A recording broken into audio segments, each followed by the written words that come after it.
नमो नमः। पूर्वं वयं प्रकारान्तरेण तत्करणसूत्रं दृष्टवन्तः। क्षेत्रफल, पृष्ठफल तथा घनफलस्य। अधुना अद्य वयं व्यास तथा जीवायां ज्ञाते शरज्ञानाय सूत्रं तथा शरव्यासे ज्ञाते जीवाज्ञानाय तथा जीवाशरज्ञाते व्यासज्ञानाय सूत्रं द्रक्ष्यामः। तत्र पूर्वम् उदाहरणं स्वीकुर्मः। दशविस्तृतिवृत्तान्तः यत्र जाषण्मिता सखे तत्रेषु मदबाणाज्यां जाबाणाभ्यां च विस्तृतिम्। तत्र सः वदति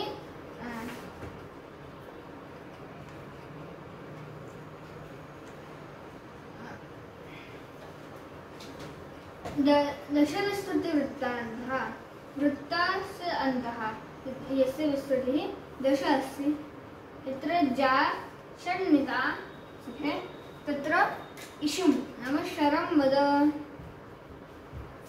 बाणान् जा बाणाभ्यां च विस्तृतिं जा तत्रेषुं वद बाणाज्यां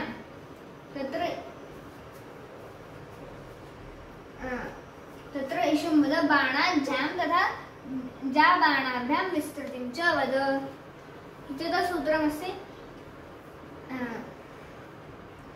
जा व्यासयोगान्तरघातमूलं व्यासस्तदूनो दलितशरस्य जा तथा व्यास योग अंतर अस्य घातः इत्युक्ते 16 गुणितं 4 अस्य मूलम्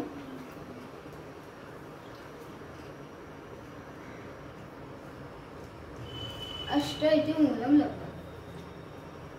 व्यासयोगान्तरघातमूलं व्यासस्तदूनो दलितशरस्य तदूनो व्यासः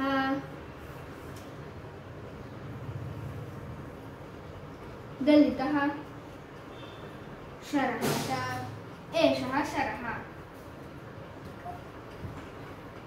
ततः जीवाज्ञानाय व्यासात्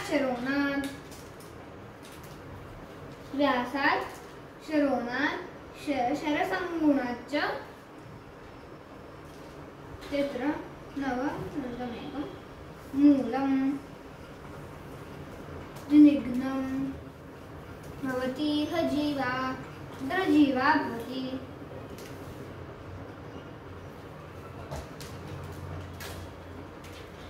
जीवार्धवर्गे जीवाय भवति जीवायाः अर्धस्य वर्गे शरेण युक्ते व्यासप्रमाणं वृत्ते प्रवदन्ति।